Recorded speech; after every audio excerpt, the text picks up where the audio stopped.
que é o seguinte, Zico. Não, eu não acho que treinador brasileiro está ultrapassado, mas que o Jorge Jesus, aqui no futebol brasileiro, está um passo à frente dos outros, tá. Ah, mas ele tem um timaço na mão. Cansamos de ver treinador com um timaço na mão que não fez ele jogar. Ah, o Zinho falou, tomou de 3-0 do Bahia do Roger. Ele tinha acabado de chegar. Felipe Luiz tinha acabado chegou, jogou, tava mal. Ah, ele empatou 4-4 com o Vasco, com o Luxemburgo. Empatou 4-4, é um clássico, acontece. Eu vou ter Ele direito tomou de de resposta, 4-0 né? do Santos.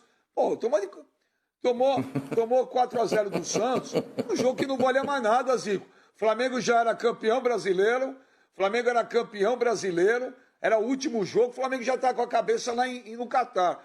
O Flamengo ganhou tudo, convenceu, fez os dirigentes, fez todo mundo se mexer no futebol brasileiro. Então, eu acho que aqui, hoje no futebol brasileiro, o Jorge, não acho que os treinadores são ultrapassados brasileiros, Zico. Mas que o Jorge Jesus está um passo à frente, está. Ele deu um passo à frente pelo trabalho que ele fez. E lógico que chegou num momento importante, né, que o Flamengo tinha definido toda essa infraestrutura que tem hoje, pôde trazer 3 jogadores que se encaixaram bem, o Rafinha, o Felipe Luiz e o Gerson. E eu acho que é o mais importante, quando você tem uma filosofia de jogo de intensidade, você ter jogadores que estão habituados a esse tipo de trabalho. Se você chega aqui e só tem jogadores que jogaram no futebol brasileiro, a dificuldade de entender essa intensidade poderia ser muito grande. Agora, dentro do time que ele tem hoje como titular, você tem 8 jogadores que passaram por esse tipo de experiência de treinamento e de jogo. Você tem Diego Alves, Rafinha, tinha o Pablo Mari, tinha o Felipe Luiz, tinha o Arão, tinha o Bruno Henrique e o Gabigol. 8 jogadores que passaram pela Europa e sabem o que é intensidade, sabem o que é a exigência do dia a dia, do treinamento e no jogo. Então, digamos que ele viesse para cá e tivesse pegar esses 11 jogadores e aplicar esse tipo de trabalho. Eu não tenho dúvida que, em vez de ser em 3 meses, ele ia levar 6, podia levar 6, como outros treinadores europeus e portugueses que vieram para cá e não conseguiram. Entendeu? Então, tudo encaixou. Ele, lógico, é bom. É um cara com bom conhecimento, é um cara apaixonado por futebol, por tática, por criação de jogo, essas coisas todas. Mas tudo encaixou para que desse certo. Então, lógico que a gente viu uma coisa diferenciada no futebol brasileiro, que a gente não via há muito tempo. Então, ele, sem dúvida, ficou na frente de todo mundo.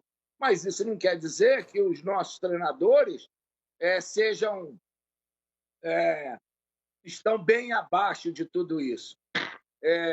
Você vê que o próprio Odair, se eu não me engano, posso ser que está errado, a questão, acho que ele era o treinador do Internacional ano passado, naqueles 2 jogos na Libertadores. Era o Odair? Sim. Sim. Era. Então, era ele.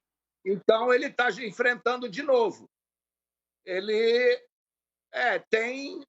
soube montar uma estratégia e numa situação totalmente diferente, porque um time acostumado a jogar com o público é uma coisa, time acostumado a jogar sem público é outra situação, ainda mais o Flamengo.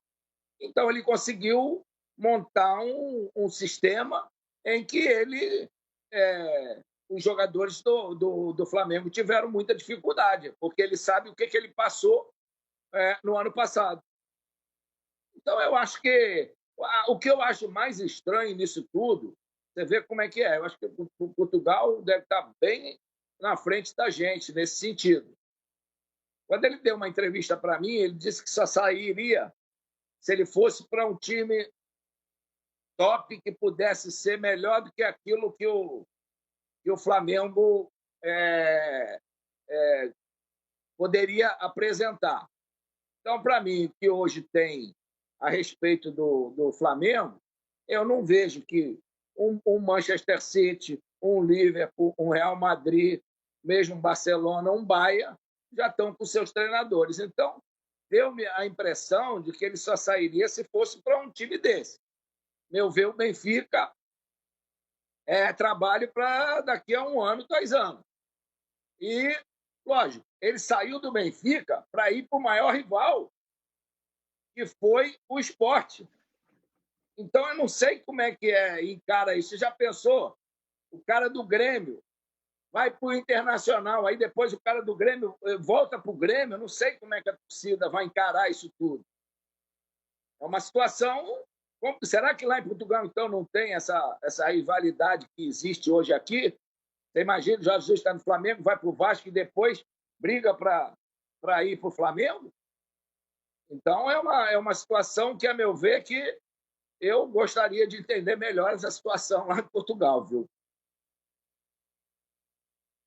Quando o Jorge Jesus fez o jogo sagrado com a gente, Galo, ele contou que ele foi dirigir o Sporting porque o pai dele era torcedor do Sporting e tinha o sonho que o Jorge Jesus trabalhasse lá um dia, e o pai dele estava muito doente, o pai dele faleceu, e ele falou que foi lá para realizar esse sonho do pai de dirigir o Sporting.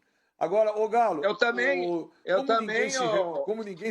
Beija, eu também, quando me perguntaram aí várias vezes se eu qual time gostaria de dirigir o time na Europa, eu sempre disse que era o Sport por causa do meu pai. Meu pai era Sporting ferrenho. Então, entendo perfeitamente esse desejo do Jorge Jesus em querer dirigir em homenagem ao pai, né? Mas ele saiu de lá. Agora ainda eu quero te perguntar outra coisa, lá, né? porque como ninguém se posiciona, Zico, como ninguém fala nada, como ninguém se posiciona e ninguém fala nada, as especulações, elas vêm de todos os lados. Então, porque se o Jorge Jesus tivesse dado uma